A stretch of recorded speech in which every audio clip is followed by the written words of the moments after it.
Salut tout le monde, c'est Yamax et bienvenue dans ce troisième épisode de Rand the Book. Et aujourd'hui, on va parler de l'œuvre qui s'intitule L'étrange bibliothèque et qui est écrite par Haruki Murakami.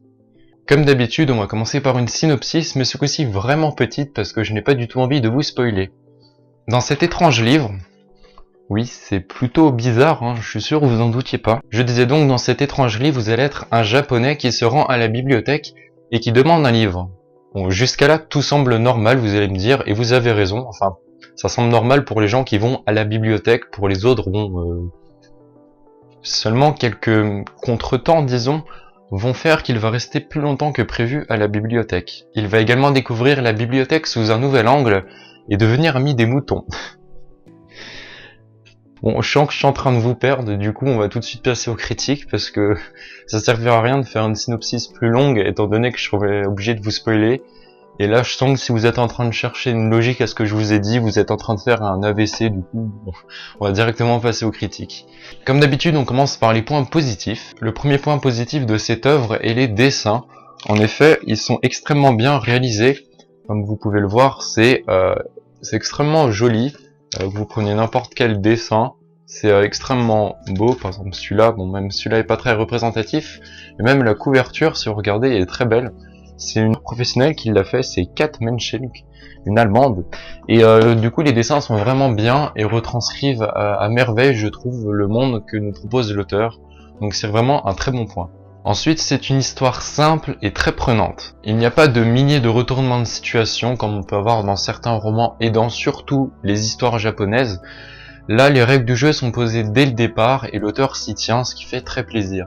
Le dernier point positif que l'on peut citer est le monde proposé par l'auteur. Un mélange entre le beau et le flippant, le beau et l'étrange qui est extrêmement bien dosé et qui fait très plaisir à lire.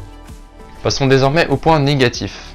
Selon moi, il n'y a pas beaucoup de points négatifs et de façon générale, l'œuvre a extrêmement bien été reçue par les critiques. La plupart des critiques négatives sont des critiques qui sont insultantes envers l'auteur ou la communauté et la culture japonaise, donc elles n'ont aucun intérêt, elles sont inutiles tout comme les personnes qui les ont posées, du coup ça n'a aucun intérêt que je vous en fasse part, pardon.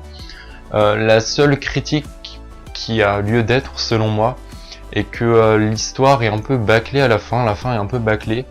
Dans le sens où l'auteur ne met pas vraiment de fin à ses histoires, et à ses personnages surtout. Il y a des sous-entendus, beaucoup d'implicites, mais il n'y a pas vraiment de fin aux personnages, avec une situation finale définie.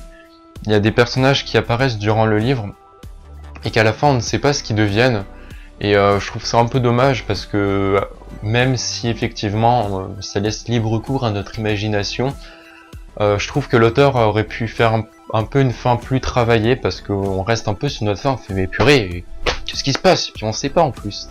Tristesse. Donc conclusion, que peut-on dire sur cette œuvre? C'est une très bonne œuvre qui mêle le monde du cauchemar et du rêve, du beau et du gore, du beau et de l'étrange, tout ça très bien dosé comme je l'ai déjà dit. De plus, c'est accompagné par des excellents dessins qui vous feront sûrement très plaisir à lire et à regarder surtout, c'est beaucoup mieux pour un dessin. Du coup, selon moi, vous ne pourrez passer qu'un bon moment en lisant ce livre. Et voilà, c'est déjà la fin de ce troisième épisode de Rand the Book, j'espère qu'il vous aura plu. Oui, il est un peu plus court que d'habitude, mais j'ai essayé de faire plus court et plus clair et plus rapide, surtout dans les expressions des idées. Vous me direz si vous préférez les anciens formats où je parle un peu plus, ou ces nouveaux formats, libre à vous. En tout cas, si ça vous a plu, vous pouvez me le faire savoir en mettant un j'aime sous la vidéo, en vous abonnant à ma chaîne pour suivre toutes mes autres vidéos.